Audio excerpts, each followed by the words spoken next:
Hi, this is Ryan Buckner with Schellman. ISO 27001.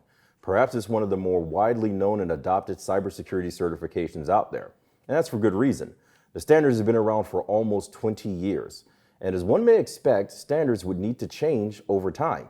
So in this installment of the Truth Series, I'm joined with a very special friend and colleague who is also Schellman's ISO practice leader, and he happens to be named Ryan.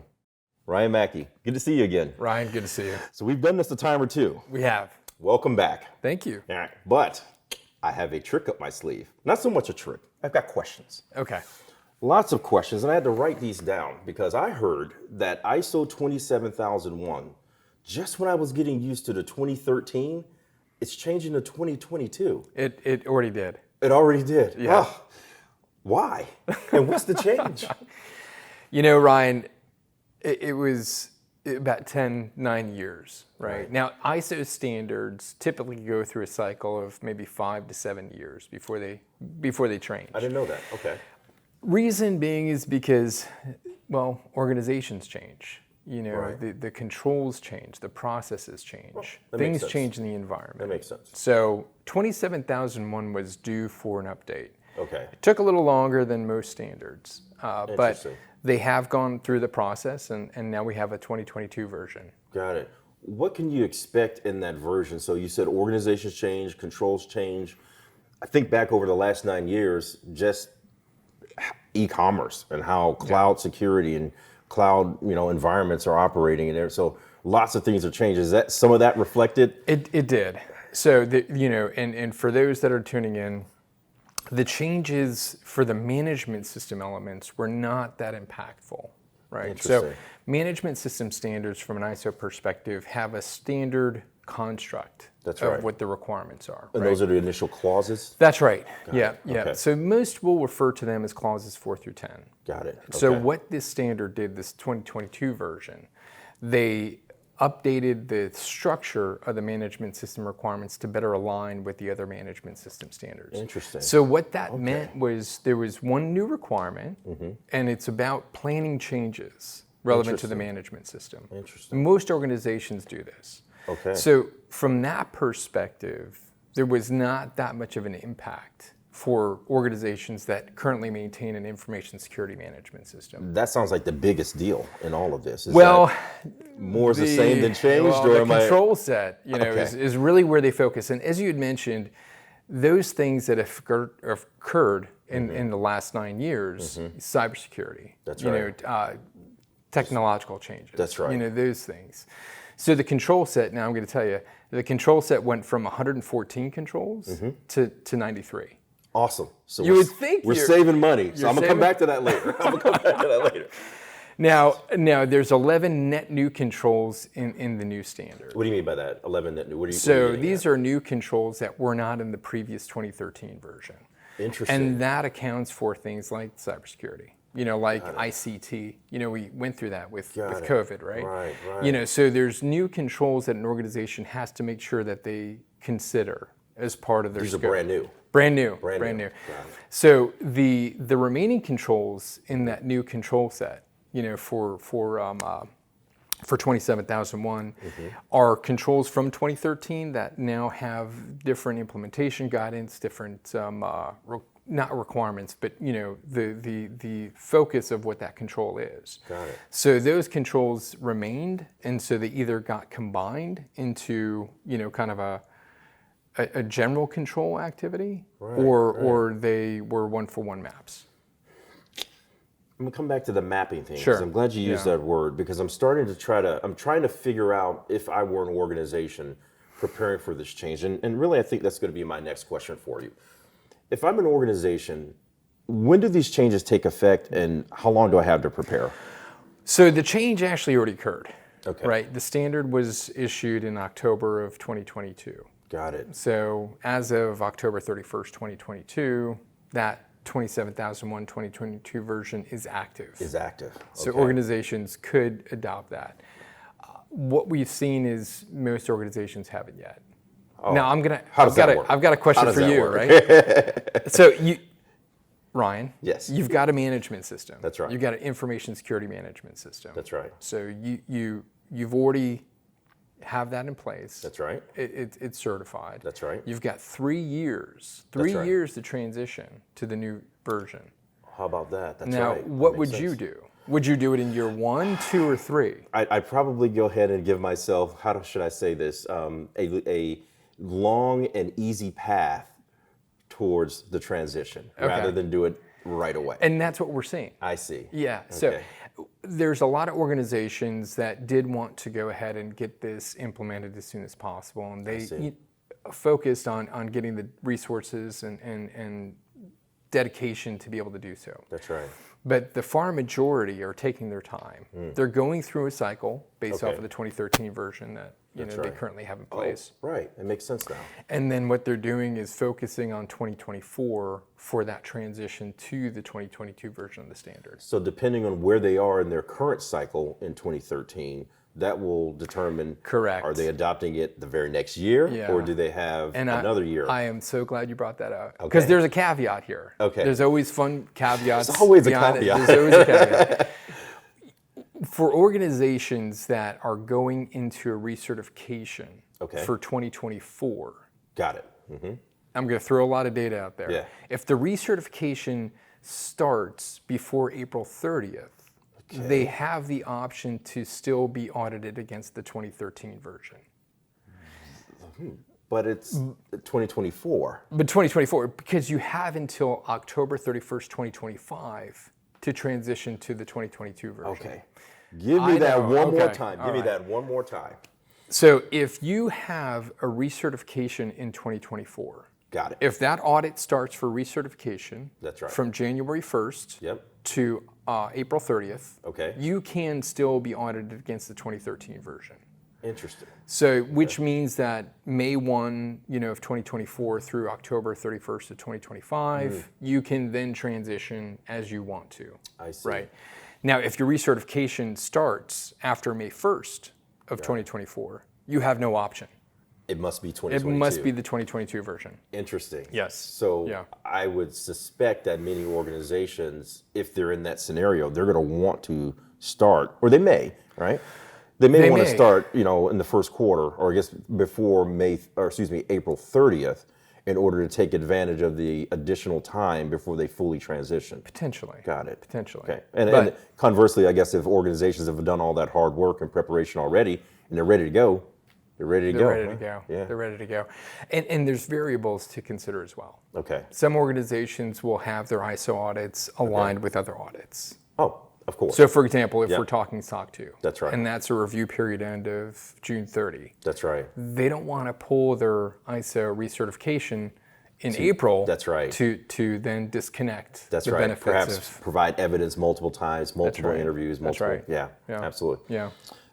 Good job with that. I did you learn? I learned and I tracked with you. Yes. All right, great. So it's it was 2022, 2024, 2025, April 30th. Got it. Yep. All set. October 31st. Yep. Got it. Crystal clear.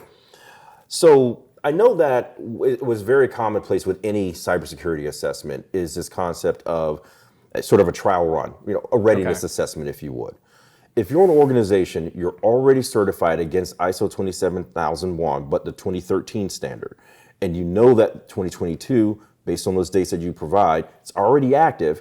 It can be adopted at any point, but it must be adopted after a certain point. Do organizations have an opportunity to do a trial run or a readiness assessment? You could. Okay. You could. Now, and I think this is a really beneficial point too. Okay.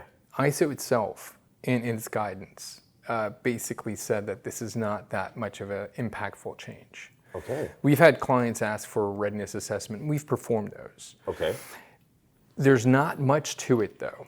Again, as we talked about the management system requirements, there's one new requirement, right? The planning of changes. From a control set perspective, 11 net new controls, but the remaining controls are either existing controls in the 2013 version or they've been merged into individual controls.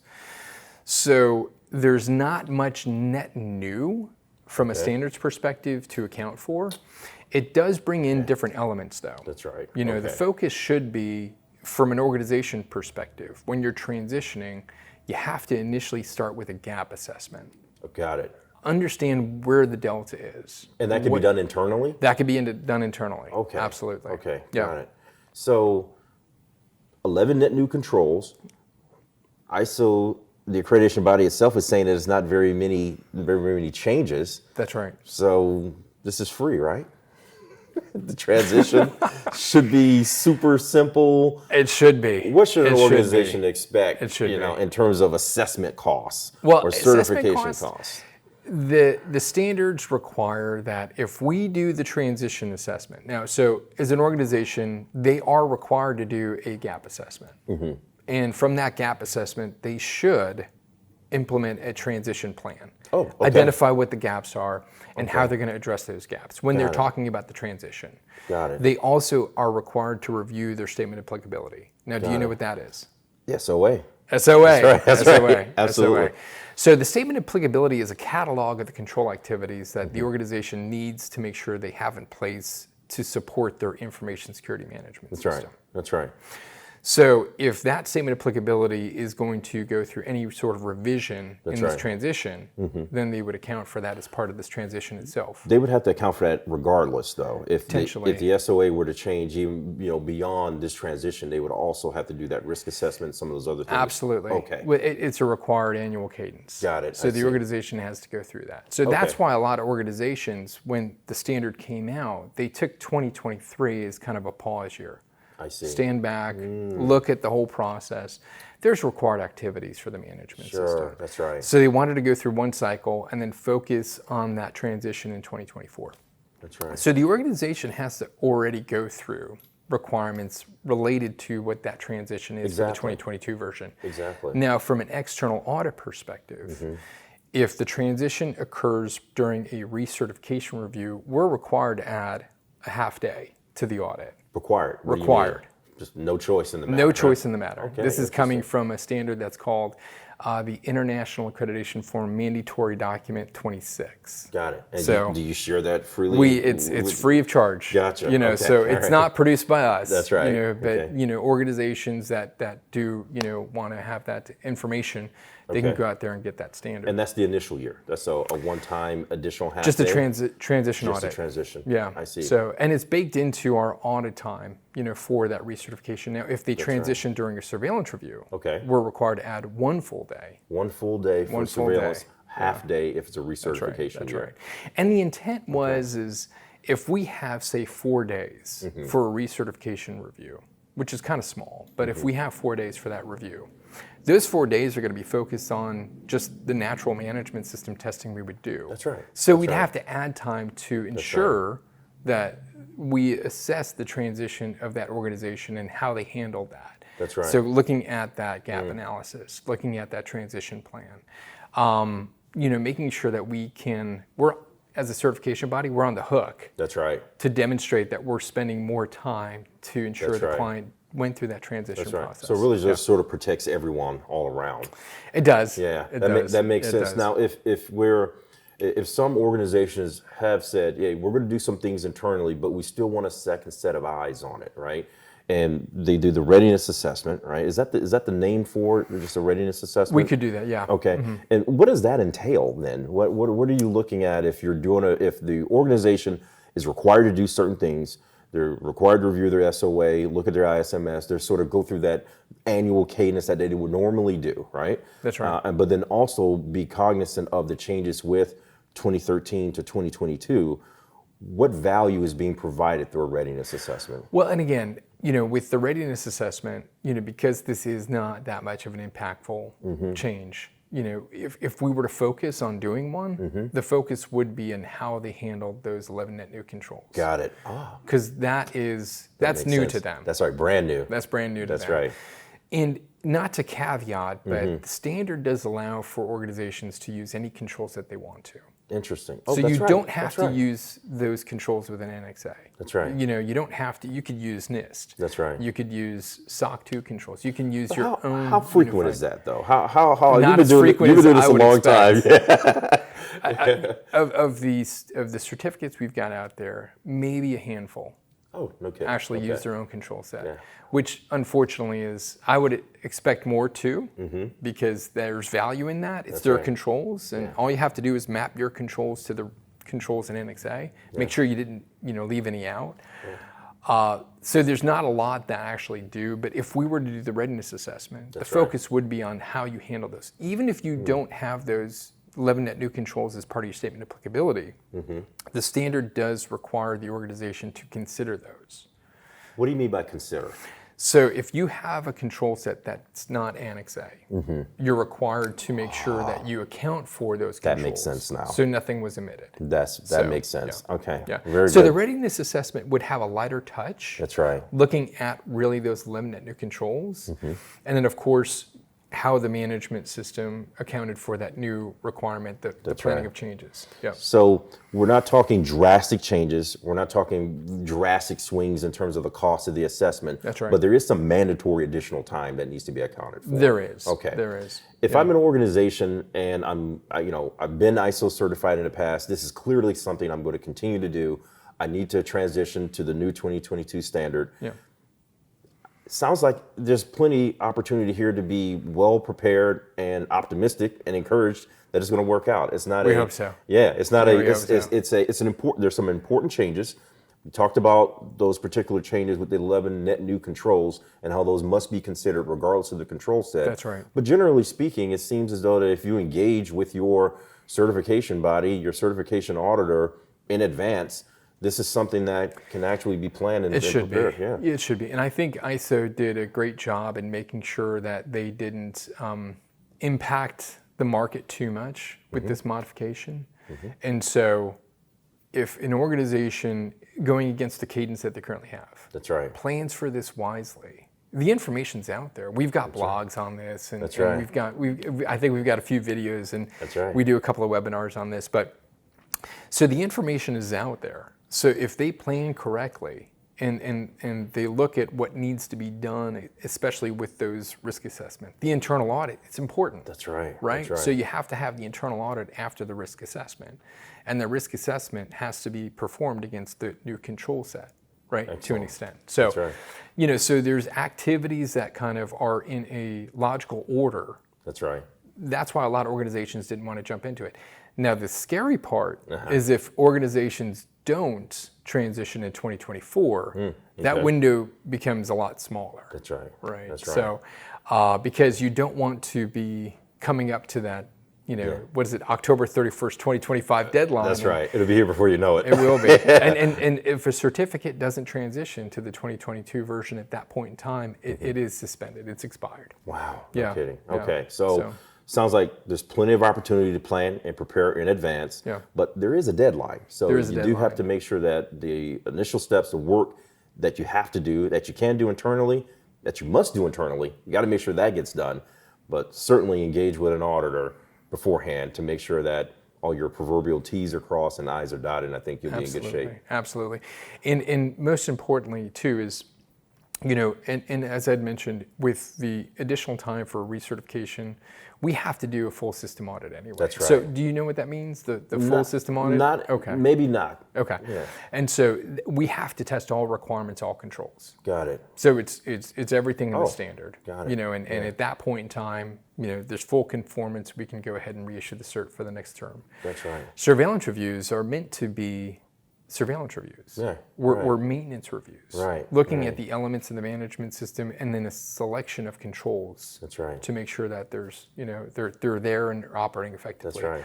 That's why that 1 day too accounts for, because we have to, in a surveillance review transition, test those 11 new controls. That's right. So that's why we have that additional day there to make sure that we can account for those. That's actually smart. Yeah. Then, just sort of build that in so that everyone does a high quality, thoughtful job. That's right. Yeah. And part of that, as you had mentioned, when you're planning this out, working with your certification body, working with your auditor, because if you're transitioning during a surveillance review, making sure you can understand, okay, so what is going to be accounted for in that audit plan? That's right. And then working backwards just allows them more preparation. A few moments ago, you mentioned a term. You said map, and I told you I wanted to come back to that. the cybersecurity world, cybersecurity assessments, we love maps. We love mapping this to that and everything in between. Is there a mapping from 2013 to 2022? Well, there is, and it's in the standard. Oh, fantastic. They make it easy. They make it easy. Absolutely. So with 27001 2022, okay. in one of the appendixes, they have a mapping between the 2013 version and the 2022 Oh, that's got to be convenient. So it's very easy for organizations to manage. In addition to that, the Cloud Control Matrix from the Cloud Security Alliance, they've absolutely. also accounted for the 2022 version as well. Excellent. So they've mapped that to their Cloud Control Matrix. Now it gets a little hairy, when we're talking about the 27017 and 27018 control sets. That's right. Which are really merged with the Annex A controls from the 2013 version. Now those are coming out. So, for anybody that's tuning in, rest easy. Yes. Those standards are currently in draft status and hopefully should be issued pretty soon with the intent of those mapping to the 2022 version. That's 27701 and 2718, is that what you said? 27017. So 27017, 27018. We're going to have you back because I definitely want to dive into that and how they accommodate the 2022. Yeah. But for now, I'm out of time and I'm out of questions. Thank you so much. Thank you, Ryan. That'll do it for this installment of the Truth Series, folks. We've tried to provide simple answers to complex questions. If you have any questions related to anything that you heard today, or any questions at all related to ISO certification, reach out to us on our website.